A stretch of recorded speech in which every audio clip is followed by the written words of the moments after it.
hindi natawagan, ano?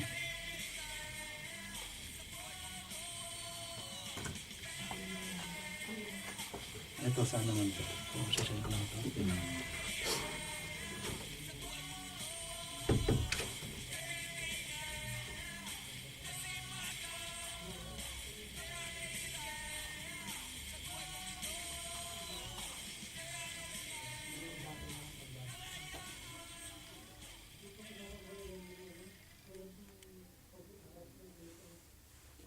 Kayo po ay nakikinig sa ugnayan sa Impapawid 88.9 FM with telephone number 06-439-3512. Okay, nasa... Sama, pasensya din daw.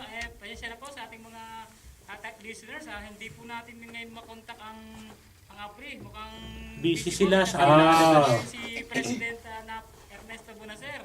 So, babatiin na lang po natin ang happy Happy Hindi sila na. Anniversary nila. First year. Abangan niyo po kami dyan. Nandiyan po ang binabati po natin dyan ang mga tropang umangat. Alam po natin nakikinig dyan sa at nandiyan dyan sila nakibahagi sa celebration. Pero batiin natin lalo yung ano yung batiin natin lalo yung ano yung mga nagluto.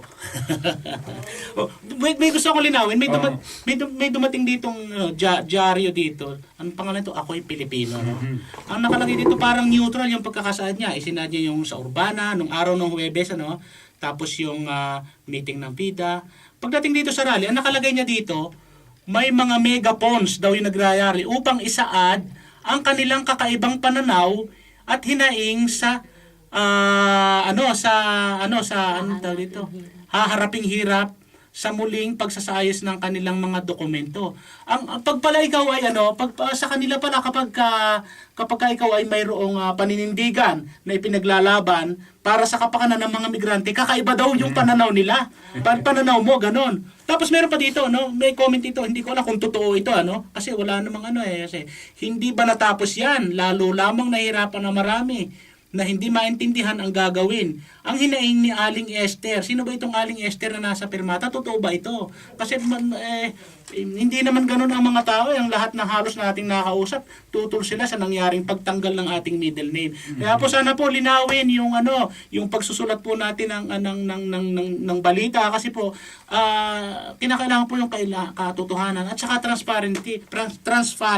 Opo, Yun pong opo. katotohanan lamang ang ating ipabalita. Marami po kasi mga lumalabas ngayon ng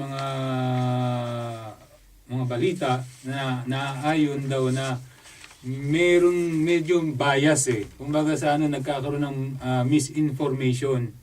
Ngayon, yung mga talagang katotohanan tatakpan ng kung ano-ano mga salitang tulad yan nabasa natin na At saka, Brother Luis, nangyari na yan Mismong sa bulletin ng embassy tinanggal yung isang paragraph para palabasin na mismo ang Italian government yung may pakana nito. Hindi naman sila naman yung tinamaan ng mga magagaling na yan. Ang may pakana nito, sila yung humiling. Tapos ibubunto ng sisi sa Italian government.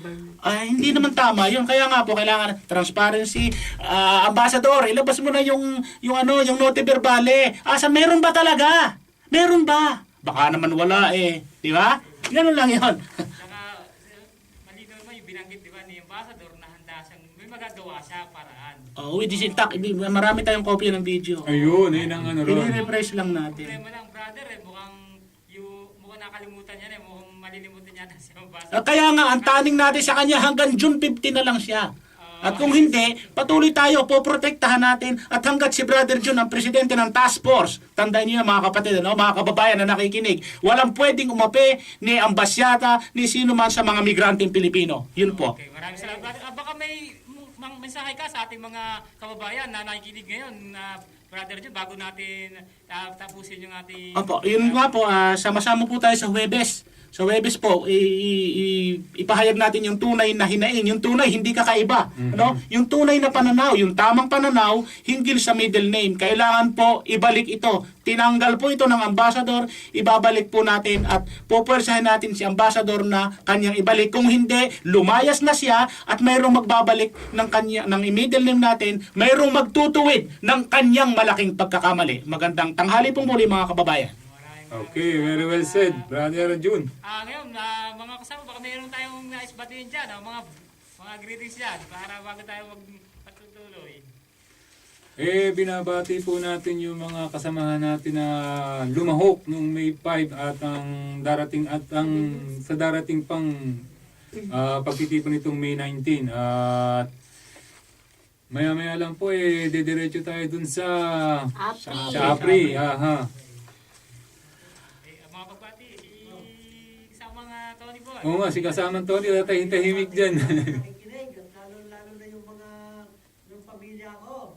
At siyempre, yung mga kaibigan ko, si Hilda at saka si Beth. Siyempre, lahat ng organisasyon na kung saan may pusong makabayan. Siyempre, lahat ay binabati. Nakikinig si Brother Sulaiman ngayon Brother Vic Sir Brad, hinihintay na ng komisyon na human rights sa Geneva. Ito totoo to. Dadalhin natin sa Geneva yung protocol mismo. Ako mismo magdadala sana madaliin mo yan. English yan kaya hindi ako makagawa. Kung Italiano sana. Itong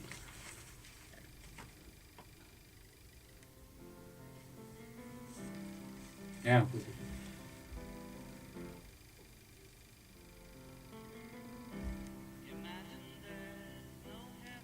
Juan 8:32.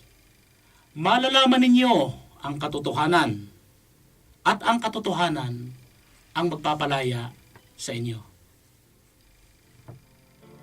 Okay, sa pamamagitan po ng waiting ito ay tinatapos po natin ang ating programa at nagpapasalamat po tayo sa ating mga panig. Ito po ang inyong kabayan, Alex Reyes po, nagsasabing sa susunod pong linggo. Muli po, nagpapasalamat po kami sa susunod pong linggo. Luis Ali po ang inyong kasama. Salamat po sa inyong pakikinig mga kababayan. Sa susunod pong linggo, 88.9 dito po sa Radyo Cheta Aperta, ugnayan sa Himpapawid. Virgie Reyes po, maraming salamat po sa susunod Na linggo.